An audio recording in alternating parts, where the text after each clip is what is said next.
Se o universo teve um começo, o que existia antes da própria realidade? Essa é, sem dúvida, uma das perguntas mais profundas que a gente pode fazer. Hoje, nós vamos usar as ferramentas da física moderna para explorar justamente os limites do nosso conhecimento e, quem sabe, chegar um pouco mais perto de uma resposta. A pergunta, à primeira vista, parece bem simples, né? A gente está acostumado com essa sequência de eventos de uma causa que leva a um efeito.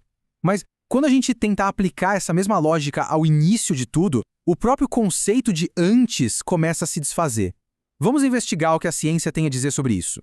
Então, antes de sequer sonhar com as respostas, a gente precisa encarar um paradoxo que está na raiz da própria pergunta. A nossa intuição, sabe, aquela que foi forjada num mundo onde o tempo flui sem parar, encontra aqui o seu maior desafio. E aqui está o ponto central da questão.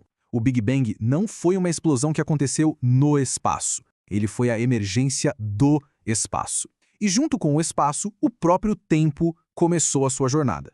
Sendo assim, perguntar o que havia antes do tempo existir é quase um nó na nossa linguagem, um verdadeiro quebra-cabeça.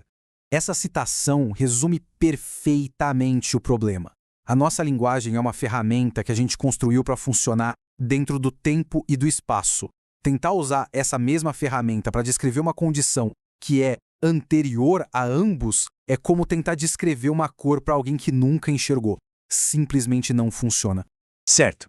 Se a pergunta "o que veio antes" tem essa falha conceitual, para onde a ciência aponta então? Ela olha diretamente para o ponto exato onde a nossa compreensão clássica do universo entra em colapso, a singularidade. Nos trabalhos pioneiros de gente como Roger Penrose e Stephen Hawking, a relatividade geral nos mostra um universo que, se a gente voltar no tempo, ele converge para esse ponto, um ponto de densidade infinita. Pela ótica da física clássica, esse é o começo absoluto. É como um muro intransponível no fim da estrada. E é exatamente nesse ponto de ruptura que a história fica fascinante, porque onde a física clássica falha, uma nova porta se abre. E para a gente conseguir espiar através dela, precisamos de um novo conjunto de regras, as regras que governam o universo nas suas escalas mais fundamentais, a mecânica quântica. E é a física quântica que nos dá a primeira pista mais concreta sobre o que poderia ter acontecido antes do nosso cosmos. E o mais surpreendente é que essa pista está num lugar que a gente sempre achou que era a personificação do nada, o vácuo.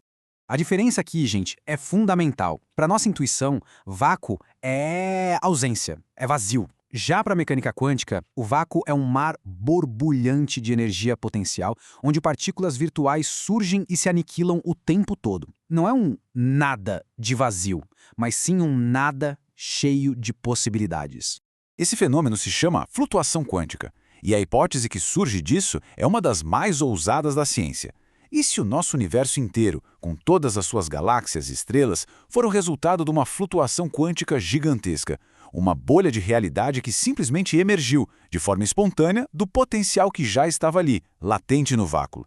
Essa ideia de um universo que nasce do nada quântico acabou inspirando uma série de modelos teóricos. Cada um, à sua maneira, tenta descrever um estado pré-Big Bang. Vamos dar uma olhada nos principais candidatos nessa investigação cósmica. A proposta de Stephen Hawking e James Hartle é de uma elegância que impressiona. Eles imaginaram um universo autocontido, um universo que simplesmente é, sem precisar de um ponto de criação. A analogia do Polo Sul é perfeita. Quando a gente chega no ponto mais ao sul do planeta, todas as direções apontam para o norte. A direção sul deixa de existir. Da mesma forma, no início, o tempo se comportaria como uma dimensão espacial, e isso eliminaria o próprio conceito de antes.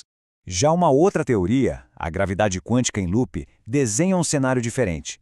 Nela, o próprio tecido do espaço é granulado, feito de átomos de espaço-tempo. Então, quando o universo se contrai, essa estrutura chega a um limite máximo de compressão, e em vez de colapsar numa singularidade, ele salta. O Big Bang não seria um começo, mas sim um Big Bounce, uma transição de um universo anterior que estava em colapso para o nosso, que está em expansão.